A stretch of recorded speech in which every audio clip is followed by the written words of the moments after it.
Very few games in my life have impacted me to the point of tears. Off the top of my head, I can think of 3. The first was Shadow of the Colossus. Beautiful story, incredible music, and, of course, spoilers, when Aggro falls off the cliff. I cried for the first time in my life for a video game character. Laugh if you will, it impacted me a lot as a kid, and still impacts me to this very day. I listen to the soundtrack every now and then, and by golly, it is amazing. It brings up wells of emotion in my spirit. A second game is Journey. It's a wordless game, and I just remember going through it. It was a couple hours long. You go through, and the goal is to reach the end of the journey, reach the mountaintop. But the way that it was presented, not only with the music, but with the visuals, it impacted me at the time as well. Not as dear to my heart as Shadow of the Colossus, but a third game that I've only now just discovered is Beacon Pines that I can add to that list. Call me what you will. Am I a furry now? I don't know. But I played this game, and I want to tell you about 3 of the most impactful moments in Beacon Pines. So, spoiler warning for the story points in Beacon Pines. All the spoilers. Everything is going to be spoiled. So if you are playing Beacon Pines, or if you're interested in playing this game, go play it. Don't watch this video. Go play the game. Please support the writers and the developers, because the writing is so good. So good! Okay, I'm done. Whatever. Let's get into it. So I thought this was going to be like a creepy game. It looked a little creepy. I was like, oh, this is perfect for October, a spooky game to play that's not like gory or something, is family friendly. But I was not prepared. The very first scene is the main character, Luca, who is about to graduate into middle school, and he's standing in front of the grave of his father for the anniversary of his father's death, speaking to him as if he's there and just telling him about his life. He wrestles with the fact that his father left him, and he says, "It's been so long. It's been longer that you've been dead than I known you while I was alive." And I feel like that should mean something. Like, you can see that he's wrestling with the fact that he's experienced this grand injustice, and it has to have some kind of meaning to it, but it seems so senseless. There's no possible explanation for him to have to experience this. It's not fair. I was immediately invested in Luca. I felt bad for him because it was an injustice for his father to have passed away at such a young age. And this was like the first 5 seconds. It was the first 5 seconds of the game, and I'm like, oh no, is this a sad game? I don't like sad games. I'm a softie, I'm gonna be crying the whole game. So I was like, okay, you know what? I'll give it a little bit. They didn't give the whole backstory. Oh, this kid's dad died and this tragedy event. Like, it was showing, not telling. And he wrestles with this fact throughout the game. He encounters several people who use the fact that his father is dead to treat him differently and even mistreat him. There's a bully in the game, Iggy, who knows that this is his weakness, uses it to bully him. He claims that, no, his parents didn't want to be around him and that's why he died. He says the most vile things about Luca's parents as a way to mock him. And then even his best friend at some point brings up the death of his father in an argument, and it nearly shatters their friendship. These are real things that happen to people. People's parents die, people's siblings die, their best friends die, and they have to deal with that. This is like so real. I was not expecting the depth of emotion that this game pulls from you as a result of discussing these real life experiences. Because most games, they might reference things, or they'll use the death of a sibling or something as a revenge plot mechanic. It's very cardboard cutout, simplistic. You killed my brother, now I'm gonna get revenge on you. And it's like this fake, empty kind of motivation for the person that's not really realistically depicted. It's worn out. Or maybe I'm wrong. Have you experienced a game that relayed this depth of emotional impact for you? Let me know. Now, some of the emotional impact of this game, actually probably a lot of the emotional impact of this game, can be attributed to the music. So I want to shout out the musician, whose name is apparently Matthew Meyer. But this game, it's intended to be a reflection of real life struggles in a cute little package, and boy is it effective. The second part of this game I felt was very realistic and impactful is the bully, Iggy, who as I mentioned before, says some of the most vile things a person could to mock someone's suffering. Iggy says, "Why would you hang out with this dud? Has he even told you that his parents skipped out on him? It's true. They got tired of having such a pathetic kid and left him. First his pops croaked, then his mom finally couldn't take it anymore and bounced." And of course the game presents you with a decision to make. How are you going to react to Iggy's bullying? So immediately right off the bat when you meet Iggy, you hate him.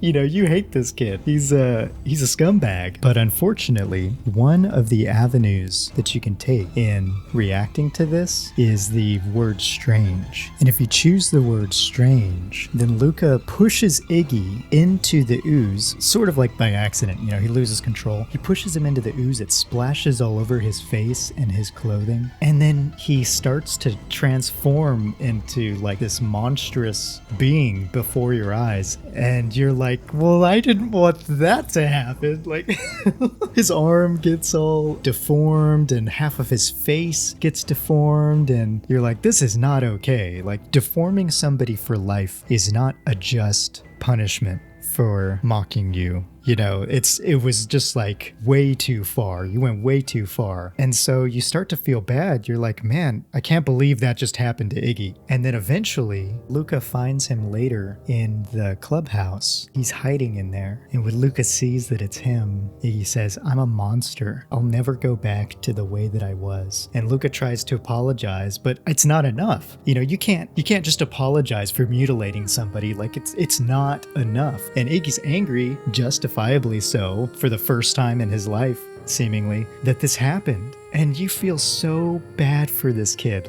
You feel responsible for what happened to Iggy. So your heart starts to soften for Iggy. As the storyline progresses, you're stuck with Iggy and you go back to the town. It's completely abandoned. It's completely iced over. Some strange things are happening. But faced with the reality of their current situation, Iggy being in such a pathetic state, they decide, tired as they are, to huddle together for warmth. And Luca apologizes and he says, "Listen, I'm sorry that I pushed you into the goo." And Iggy's like, he starts to accept the apology. And then he's like, "You know what? Actually, that's what you should have done anyway.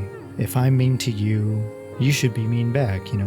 That's what I'm used to." Essentially, is what he's saying is that's what I grew up with. So then Luca asks him, "Why are you always so mean to everybody?" And Iggy says, "Well, it's something to do." He says, "Sometimes I just feel empty." He talks about his jealousy for Luca and Rollo and their relationship as best friends. And you can tell he doesn't have a healthy home life. You can see that he is a real person with real emotions that he's lashing out as a result of the pain that he's feeling internally. It's tragic. And so through this journey with Iggy, you see the true side of a bully, that every person who reacts instinctively with violence through their words or through their actions is doing so because they don't have an emotionally regulated outlet for their pain. And I've never seen a game illustrate this before. Usually a bully is a bully. Usually someone who's mean is mean always and for no reason, and that's their role. And they might become part of the group later or whatever and apologize, but it's never this deep. Iggy says, "I feel empty." Because he's lacking something. He's lacking a true friend. He's lacking friendship. And the beautiful thing is, in this journey, they eventually become friends.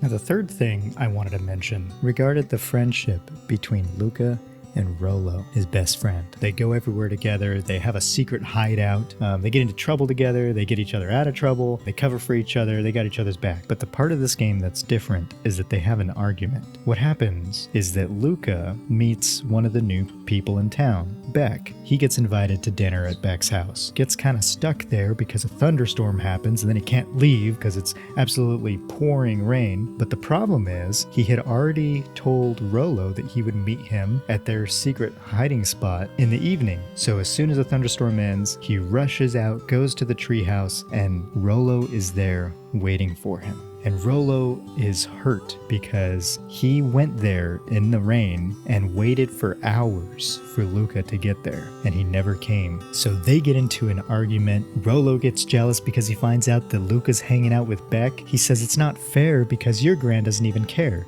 You can stay out as long as you want and you wouldn't even get in trouble. And Luca says, you're acting like I chose this lifestyle of me not having any parents, and if you think that, then maybe you're the bad friend. Stop quoting your pa's nonsense like it means anything. And Rollo says, yeah, well at least my pa is still around.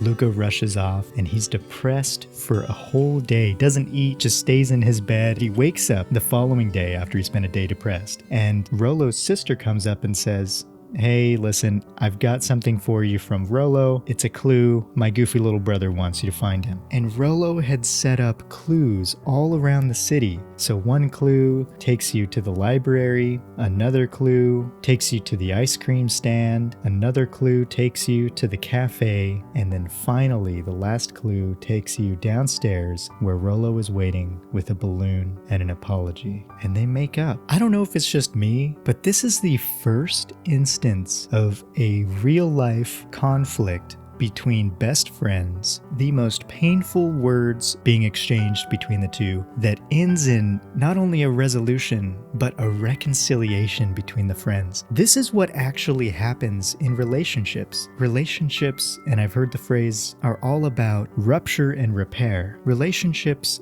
grow stronger as conflict happens. And if you decide not to resolve the conflict, then the relationship can be permanently damaged or irreparably split. But the challenge of having a relationship, whether it's friendship or romantic relationship with somebody, is that you make the choice to love them by resolving that conflict. And I've never seen it displayed in a game before this. So I thought it was a very endearing, touching moment that was an allegory to real life circumstances that happen every day, probably happening right now. You know, maybe someone's fighting with their friend or fighting with their spouse or something. Well, the challenge is to go back and to reconcile with that person so that you can value the relationship, value the other person's life, because we're mortal. One day, each of us are gonna die, every single one of us, and we have to choose what to do with the time we have. From moment to moment, that's our decision. What am I gonna do with my time? Am I going to cut this relationship off as a result of resentment, or am I going to continue with it? You know, and this isn't true for all relationships. Some relationships do need to be split depending on the circumstances. But this was just such a refreshing perspective on how relationships actually occur. So I wanted to point it out. And finally, the way the game begins, the narrator says, this is a story about change. And it's true. It starts at the grave of his father. In the course of the story, you discover the true reasons behind his father's death. It concludes at that same scene where he's laying down next to his father's grave and telling him about his life. Luca has matured, and he says, I think I finally understand why you left that night. There were things you believed in, big things. Those beliefs were the things that made you you, and if you wouldn't have stood up for what you believed in, you wouldn't have been the same person anymore. You had to go. But that didn't mean you loved us any less. He's content despite all odds. Despite the injustice, he finds contentment in the midst of death. A lesson that some of us in our true lives never get to learn. Resentment can burrow a hole deep within our heart, and we can either refuse to give that up, clinging to the pain, or we can let it go and find the peace that we so long for. Through Luca's journey, he found peace not as a result of the perfection of his circumstances, but because he accepted the pain next to the grave of his father, identified its cause, accepted the fact that his father made a choice that resulted in his death, and that his father believed that that was the best choice he could have made. And he found the light amidst the darkest of places. Like, the maturity level of Luca is off the charts. At least compared to some individuals have the emotional maturity of a ceramic pot. But this story, just that aspect of the story, blew me away. It's like in the Lord of the Rings when Frodo is asking Sam in his despair, what are we even doing all this for? Like, why are we suffering and enduring this great loss? And Sam replies, I believe that there is good in this world and that it's worth fighting for. There's always something good to fight for. In every trial and every endurance, what is the benefit? What is the good? There's always something good to hang on to. Well, if you've made it to the end, thank you for watching. I hope this video inspired you to think more critically about the games that we play. Contemplate them. they add value to our lives. So let's take advantage of that. But this one has come to an end. Thank you for watching. See you next time.